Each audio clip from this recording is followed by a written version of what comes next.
3 नवंबर को देर रात नेपाल में जोरदार भूकंप आया था। नेपाल के राष्ट्रीय भूकंप विज्ञान केंद्र के मुताबिक इसकी तीव्रता रिक्टर स्केल पर 6.4 मापी गई थी।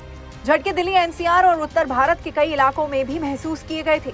5 नवंबर तक जारी किए गए आंकड़ों के मुताबिक इस भूकंप के कारण नेपाल में 157 लोगों की मौत हो गई है। सैकड़ों लोग घायल हो गए हैं।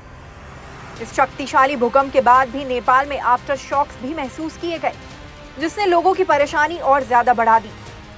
लोग पहले ही भूकंप के तेज झटकों से संभल नहीं पाए थे कि दोबारा 3.3 की तीव्रता का भूकंप आ गया। 3 नवंबर को आया अर्थक्वेक इतना ज्यादा असरदार रहा कि कई इमारतें ढह गईं। कितने ही लोग मलबे के नीचे दबे मिले। माना जा रहा है कि इसके कारण सबसे ज्यादा नेपाल के जाजरकोट और रुकुम में तबाही मची है।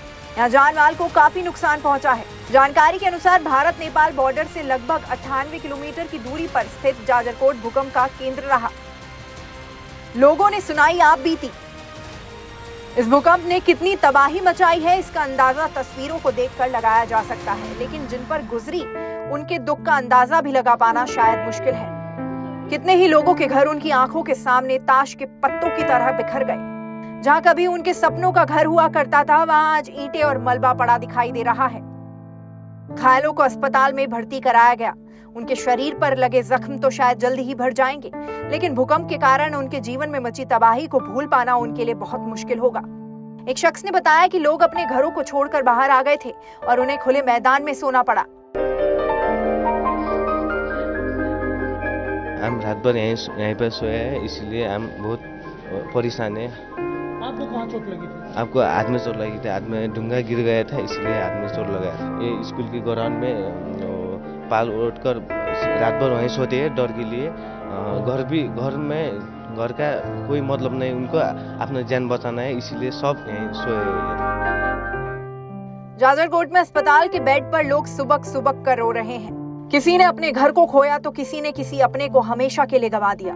भूकंप से ग्रस्त इलाकों में लोगों को एयरलिफ्ट करने की तैयारी भी तुरंत शुरू कर दी गई थी।